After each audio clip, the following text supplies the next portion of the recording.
نحمده ونصلي ونسلم على رسوله الكريم اما بعد فاعوذ بالله من الشیطان الرجیم بسم اللہ الرحمن الرحیم قال النبی صلی اللہ تعالی علیہ وسلم خیرکم من تعلم القرآن وعلمہ او کما قال علیہ الصلاۃ والسلام۔ اللہ رب العزت نے اپنے پیارے حبیب محمد الرسول اللہ صلی اللہ علیہ وسلم کو دنیا میں بھیجا اور آقا دو جہاں صلی اللہ علیہ وسلم نے دنیا میں آ کر کے فرمایا انما بعثت معلما۔ آقا دو جہاں صلی اللہ علیہ وسلم مسجد نبوی میں تشریف فرما تھے، تشریف لے کے آئے تو کچھ گروہ بیٹھے ہوئے تھے، اپنے اپنے کاموں میں لگے ہوئے تھے۔ آقا دو جہاں صلی اللہ علیہ وسلم اس گروہ میں، اس محفل میں تشریف فرما ہوئے جہاں پہ تعلیم و تعلم کا کام ہو رہا تھا، جہاں پڑھنا پڑھانا سکھایا جا رہا تھا۔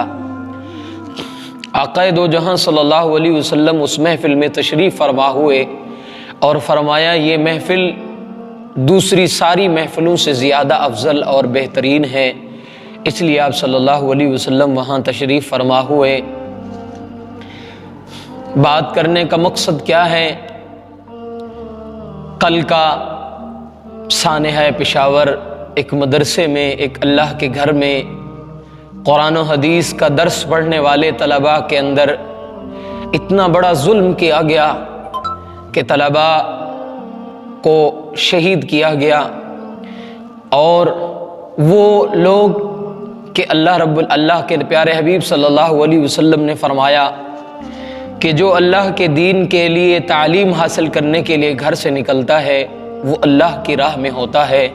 یہاں تک کہ پیارے حبیب صلی اللہ علیہ وسلم نے فرمایا طلباء جو علم حاصل کرنے کے لیے گھر سے نکلتے ہیں، اللہ ان کے گھروں کے نیچے، ان کے پاؤں کے نیچے سے پر بچھاتے ہیں۔ یاد رکھو جن کے پاؤں کے نیچے اللہ کے فرشتے پر بچھائیں، ان کے پاؤں کے چیتھڑے چیتھڑے کر دیے، ان کے جسم کو ٹکڑے ٹکڑے کر دیے۔ وہ طلباء جو قرآن کی تعلیم حاصل کر رہے ہیں، ایک وقت آیا کہ ان کا خون قرآن مجید کے اوپر پڑا ہوا ہے۔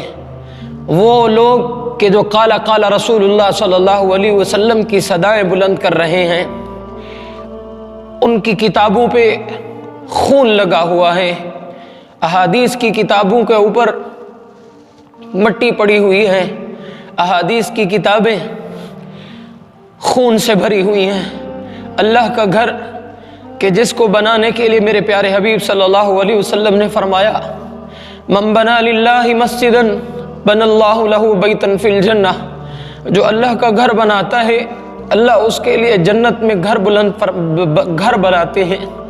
آج اللہ کے اس گھر کو خون سے نہلایا گیا۔ یاد رکھو وہ بدبختو، کبھی تو کسی عالم کو شہید کر دیا جاتا ہے، کبھی ڈاکٹر عادل خان کی شکل میں کسی کو شہید کر دیا جاتا ہے، کبھی اسلم شیخو پوری کی حالت میں کسی کو شہید کر دیا جاتا ہے، کبھی طلباء کو شہید کر دیا جاتا ہے۔ یہ کون بدبخت لوگ ہیں؟ ان کے کیا عزائم ہیں؟ ان کے عزائم صرف اور صرف یہی ہیں کہ رسول اللہ صلی اللہ علیہ وسلم کے مدرسوں کو اور رسول اللہ صلی اللہ علیہ وسلم کا نام لینے والوں کو ختم کر دیا جائے۔ اس دنیا سے اسلام کا نام خود بخود ختم ہو جائے گا۔ کہاں ہیں وہ بدبخت لوگ؟ کہاں ہے وہ ہمارا قانون؟ کہاں ہے ہماری آرمی؟ کیا یہ کسی ماں کے بچے نہیں تھے؟ مجھے بتاؤ، کیا ان کی کوئی بہنیں نہیں تھی؟ کیا ان کی کوئی مائیں نہیں تھی؟ کہ کیا ان کو ان کی ماؤں نے توڑ توڑ کر نوالے نہیں دیے تھے ان کے پاؤں، ان کے منہ میں؟ خدا کے لیے تھوڑا سا ان کا خیال کرو۔ یہ تم لوگوں نے کسی عام کو نہیں مارا، یاد رکھو یہ اللہ اور اس کے رسول کے مہمان ہیں جن کے ساتھ تم نے یہ ہولی کھیلی ہے، جن کے خون کے تم نے ندیاں بہائیں۔ یاد رکھنا بدبختو، اگر آج بھی امت نہ جاگی، اگر آج بھی کسی کے دل میں یہ تصور نہ آیا کہ یہ ظلم ہوا ہے، یاد رکھو پھر سارے اس گناہ میں شامل ہو رہے ہو۔ اے امت کے لوگوں، اے کوئی جاگے نہ جاگے، اب تو قوم کو جاگنا چاہیے۔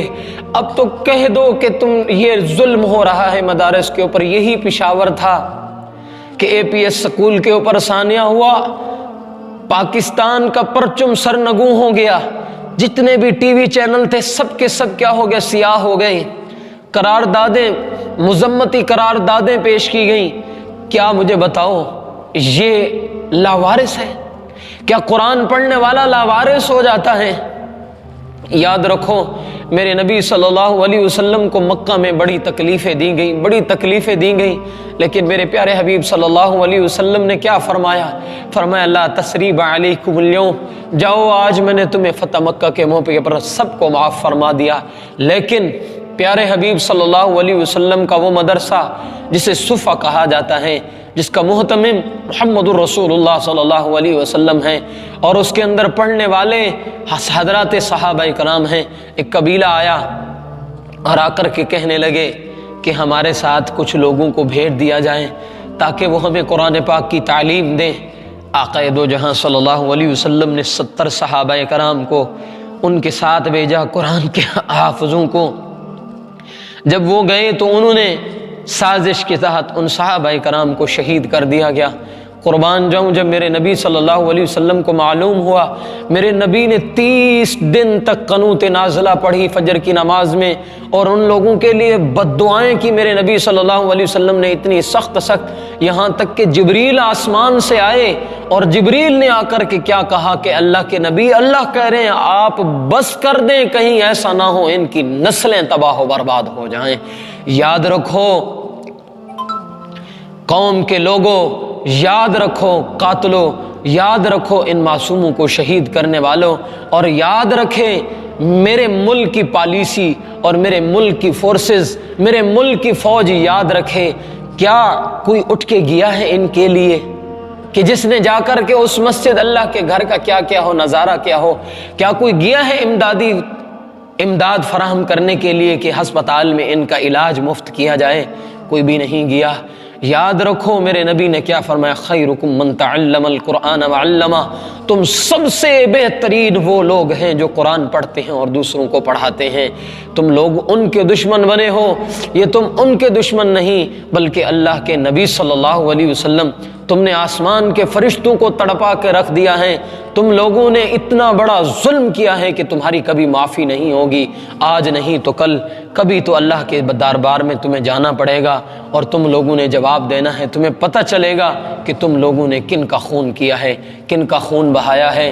خدا کے لیے میری یہ اپیل ہے ان لوگوں کو لگام دی جائے جو قرآن اور تعلیم دینے والے لوگوں کے ساتھ کیا کر رہے ہیں، یہ دشمنیاں مول لے رہے ہیں۔